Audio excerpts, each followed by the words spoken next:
vamos a recordar, no se celebra, no es una conmemoración, vamos a recordar el asesinato de Manolo Tavares a mano de ese estado nefasto que tuvimos en la República Dominicana. Queremos iniciar cantando las notas del glorioso himno del 14 de junio.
En nombre de Alianza País y Opción Democrática. Esto es un momento grandioso para nosotros porque partimos de la memoria histórica y no la vamos a dejar perder. Tenemos que continuar en el contexto de lucha democrática y revolucionaria del 14 de junio. He aquí la llama viva de ese 14 de junio en manos de los hombres y mujeres, de hombres y mujeres de Alianza País y Opción Democrática. Somos los continuadores y continuadoras. Esto no se detiene. Por eso, esta noche, sin más preámbulo, vamos a presentar al hermano y compañero y camarada Radamés, a quien le damos un fuerte aplauso. Hoy se conmemora un nuevo aniversario del asesinato de Manolo Tavares Justo y 14 combatientes de la guerrilla del movimiento revolucionario 14 de junio. Como recordamos, el 25 de septiembre de 1963, la triada de la tragedia histórica del pueblo dominicano, eso es, el gobierno de los Estados Unidos, la cúpula militar dominicana y la cúpula de la Iglesia Católica echaron abajo el gobierno democrático que encabezó Juan Bosch. Gobierno que hizo posible la constitución más revolucionaria que ha tenido y conocido el pueblo dominicano. En reacción a ese golpe fatal y funesto, el 14 de junio, que a través de su líder, y entendiendo que había una conspiración en contra de Bosch y de su gobierno, había dicho, repito, el 14 de junio, en un acto celebrado en el Parque Independencia, lo siguiente: óiganlo bien, señores de la reacción, óiganlo bien. Si impiden la lucha pacífica del pueblo dominicano, el 14 de junio sabes muy bien dónde están las escarpadas montañas de Quisqueya. Y a ellas iremos. Y en ellas mantendremos encendida la antorcha de la libertad, del progreso, el espíritu de la revolución. Porque no nos quedará otra alternativa que la de libertad o muerte. Como al efecto ocurrió. Se produce el golpe de Estado y Manolo Tavares y el 14 de junio dieron inicio a un movimiento insurreccional teniendo 6 puntos de la geografía nacional. Ese movimiento, que reunió a más de 150 catorcistas, estaba preñado de idealismo, de patriotismo, de amor a la patria, pero que carecía de capacidad y preparación militar. Por eso, 2 semanas después, prácticamente todo el movimiento, todos los frentes guerrilleros habían sido desmembrados, desvertebrados por la reacción. Solo quedando el frente que operaba en las Manaclas, que era exactamente donde se encontraba Manolo Tavares Justo, que era el comandante general de la guerrilla. En esa circunstancia, los catorcistas que acompañaban a Manolo plantearon que se acogieran al llamado hecho por el triunvirato a través de un funesto personaje de nombre Tavares Espaillat, quien había dicho a través de la televisión y la radio nacional que si los catorcistas se entregaban, sus vidas iban a ser religiosamente respetadas. Y a partir de ahí, la mayoría del frente de la Manacla deciden entregarse. Mandan una comisión de 4 personas con camisas blancas en señal de rendición, encabezada por Emilio Cordero Michel, quien acaba precisamente de morir hace 2 semanas. Y cuando se encuentran con los militares que dicen que se van a entregar, ahí mismo comenzó la masacre. 3 de ellos fueron isofacto asesinados, estando desarmados, solo salvándose Emilio Cordero Michel por una acción que nadie puede realmente entender, pero se salvó. Posteriormente, el otro contingente que encabezaba Manolo, entonces se entrega, llega a donde están los militares, y cuando llegan allí son apresados, les obligan a desvestirse, y solo Manolo dice que no, que él no se va a desvestir. Pero además de eso, Manolo dice que el responsable de la acción es él, que esos jóvenes que le acompañaban no eran responsables de la acción que él había emprendido, y que por tanto solo a él podían matarlo, pero que no lo hicieran con los demás. Aún así, en esa circunstancia que le estoy describiendo, y es importante que la tomen en consideración, porque de ahí es que va a venir el planteamiento que Acción Democrática y Alianza País está haciendo sobre los criminales materiales e intelectuales de los catorcistas, aún así ellos fueron fusilados, estando desarmados, estando hambrientos, estando una parte importante de ellos enfermos.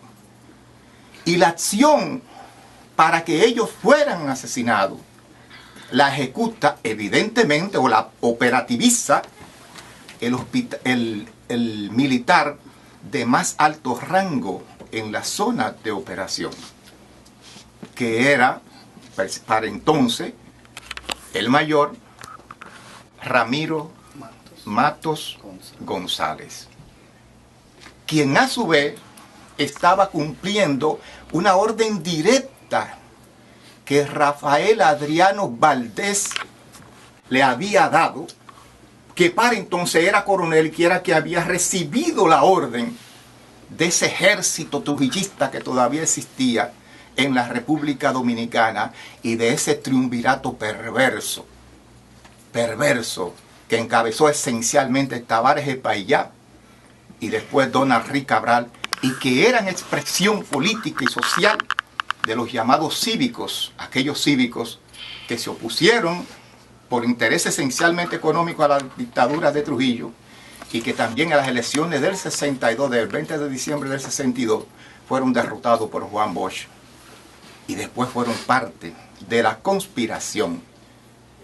Y ese hecho de asesinar a mansalva a personas que se rindieron, que estaban desarmados, es un hecho entonces penalizado por el derecho internacional, por las propias convenciones de las Naciones Unidas, como el Acuerdo de Ginebra. Es penalizado. Más aún, cuando se producen hechos como el que estamos narrando, eso cae bajo la categoría de crimen de guerra. Y los crímenes de guerra tienen varias calificaciones, pero el elemento fundamental de un crimen de guerra es exactamente lo que ocurrió el 21 de diciembre a las 6 de la tarde de 1963 en la República Dominicana. Un grupo de guerrilleros que se habían levantado en armas se rinden, se entregan y son entonces fusilados. Y ese es el elemento fundamental para usted catalogar como crimen de guerra un hecho. Más aún, el propio derecho internacional establece, y todas las convenciones que rigen sobre la materia, que los crímenes de guerra no prescriben. No prescriben. Pero agreguémosle a eso lo que dijo, por ejemplo, Juan Pablo Duarte, que el crimen tampoco prescribe. Entonces, es a partir de ahí que nosotros hemos estado reclamando que Ramiro Matos González, que aún está vivo, que fue también uno de los actores principales en la contrarrevolución del 1965 y en la persecución y asesinato de Camaño en el 1973, sea sometido a la justicia, acusado de promover un crimen de guerra, pero que conjunto con él los actores materiales e intelectuales, estén vivos o estén muertos, de esa deleznable acción producido en el 1963, tienen también que ser juzgados y condenados. Porque permitir que hechos como el que estamos conmemorando en el día de hoy, recordando en el día de hoy, se mantengan cubiertos por ese manto perverso de impunidad política que ha primado en la República Dominicana, es crear las condiciones para que se repitan en el futuro. Por eso estamos aquí. Y por eso le estamos diciendo a ustedes, los que nos ven, los que nos escuchan, que tienen que reclamar justicia en el caso de Manolo Tavares, en el caso de los 14 guerrilleros que junto con él murieron en el 21 de diciembre, pero también en el caso de 13 guerrilleros más que fueron asesinados en otros de los frentes de guerra que para entonces operaron en la República Dominicana. Solo cuando gente como Ramiro Matos González y comparte sean condenados, podrá encontrar paz espiritual para siempre Manolo Tavares Justo. ¡Viva Manolo! ¡Viva Manolo! ¡Se siente, se siente! ¡Manolo está presente! ¡Se siente, se siente! ¡Manolo está presente! ¡Se siente, se siente! ¡Manolo está presente! Yo encuentro muy bien la iniciativa de llevar a la justicia a ese criminal de guerra. Ahora bien, tenemos que tener bien claro a qué poderes nosotros nos estamos enfrentando. Y más que todo, nosotros tenemos que crear un ambiente en el cual nosotros podamos trabajar. ¿Y cuál es ese ambiente? El ambiente fundamental que necesitamos es definitivamente, porque he leído todo durante estos días, todos los reclamos que hacen los militantes, incluso los no militantes, personas que simplemente ven, se interesan y entran.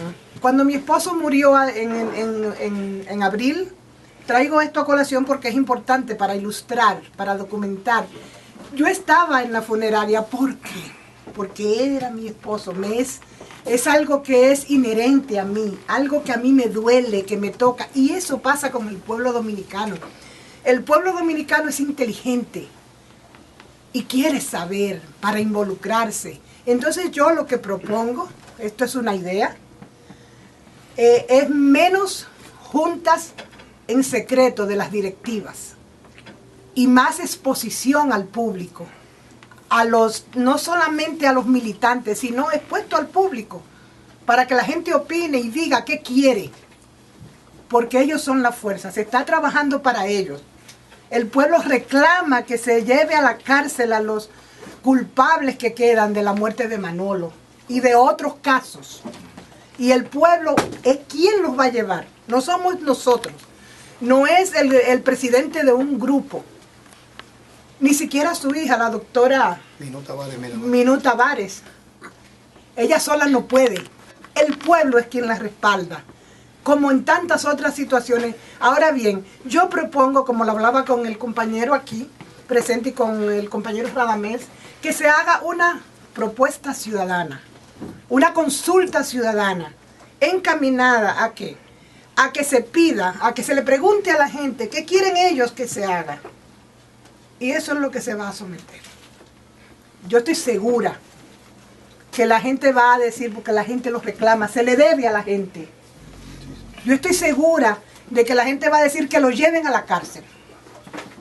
Y con ese planteamiento del pueblo mismo, del sentimiento del pueblo, de esa intimidad que el pueblo desarrolla con lo que le importa, como es la vida de Manolo y esos ideales frustrados y truncados en el tiempo, la gente va a decir que quiere que los lleven. Y entonces con eso es con lo que podemos nosotros atacar al gobierno dominicano, que es un gobierno ilegal, a esa plaga morada que tiene infectado todos los estamentos de nuestro país, que nos han desterrado a nosotros. Ese es mi planteamiento, una consulta ciudadana. ¿Ustedes se acuerdan de las matas de las flores de las trinitarias? Sí, claro. En el patio de mi casa había unas cuantas y mi mamá siempre colocaba la mesa llena de flores de la trinitaria ese día con los 14 velones y una foto de Manolo que recortó de un papel de periódico. Esa famosa foto de Manolo, mi mamá la tenía recortada de un periódico en blanco y negro, del periódico El Caribe. Y ella la colocaba y ese día se pasaba esa foto ahí. Y mi mamá siempre nos llamaba y nos decía, ustedes harán justicia. Y nosotros éramos niños, no entendíamos, yo no entendí el proceso. Hasta cuando yo tenía más o menos 14 años, voy en camino a visitar a un tío y voy a cruzar el puente Duarte. Y en la plazoleta La Trinitaria, esa famosa plazoleta donde el pueblo se levantó a impedir que Wessing cruzara el puente. De un rápido, los jóvenes del movimiento Línea Roja estaban haciendo un micro meeting con banderas verde y negra que ya yo tenía por costumbre ver en mi casa. y veo que rápidamente Manolo vive, la lucha sigue y se van. Y desaparecieron. Yo me quedé tan encantado con eso que 2 meses después ya yo era miembro clandestino del movimiento Línea Roja. A la edad de 14 años. Y eso es a partir de ahí que yo inicio mi militancia. Es a partir de ahí que yo comienzo a entender la profundidad de las cosas que hacía mi madre en actos de rebeldía. Parecían pocas cosas, pero hoy en día yo soy ese resultado. La primera vez que estuve detrás de una celda, que estuve preso, fue en el 1975, cuando la Línea Roja, el 14 de junio, decidió organizar un viaje desde la Universidad Autónoma de Santo Domingo para la tumba de Manolo.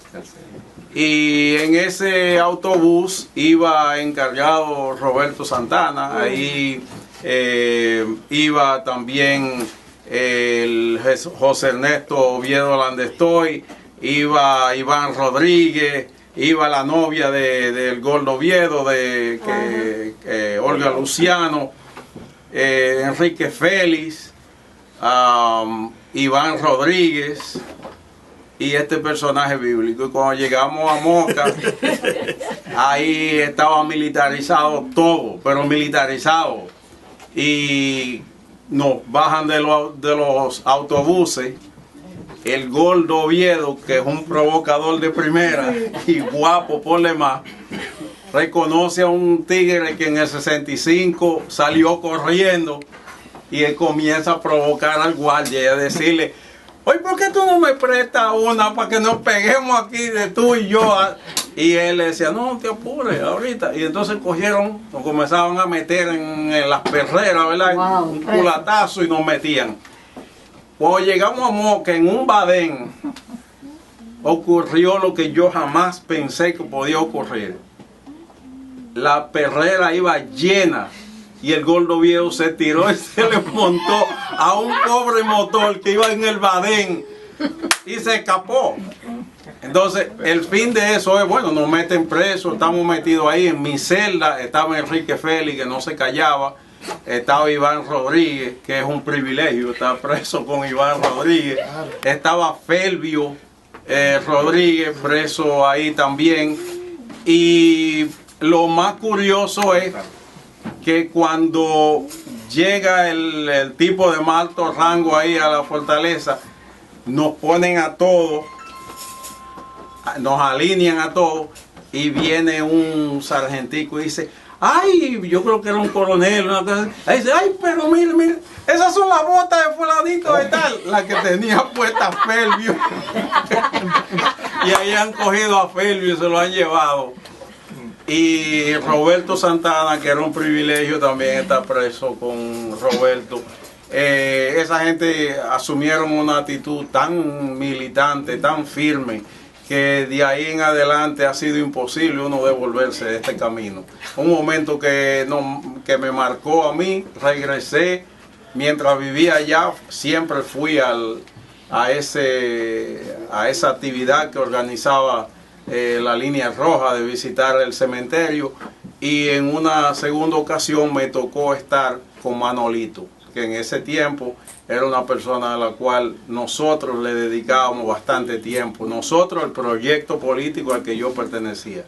Entonces en esa segunda ocasión me tocó estar al lado de Manolito y el de Santiago, un compañero de Santiago, que se murió, Fran Adame. Así que eso es lo único que tengo que contarle. Y todavía eso, yo ahorita le estaba diciendo a Chinito que si se sabía la canción del MCU que le escribieron a Manolo, y paradójicamente yo me la sé más que él, pero es que la cantábamos tanto que era imposible uno olvidarse de ella. Y donde cayó Manolo, nació una flor. Wow. Y es una canción lindísima que el MCU cantaba. Y también en ese momento era nuestro compañero Enrique Félix.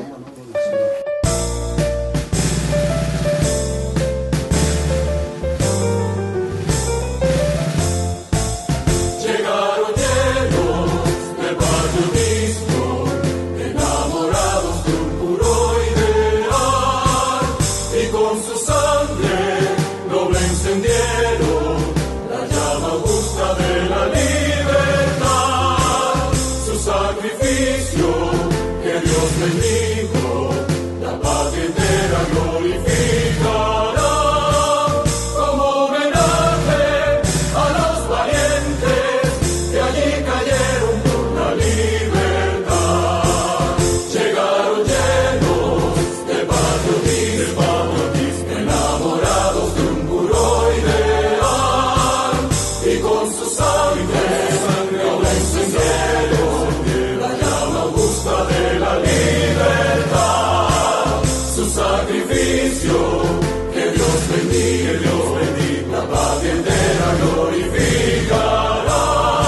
Manolo.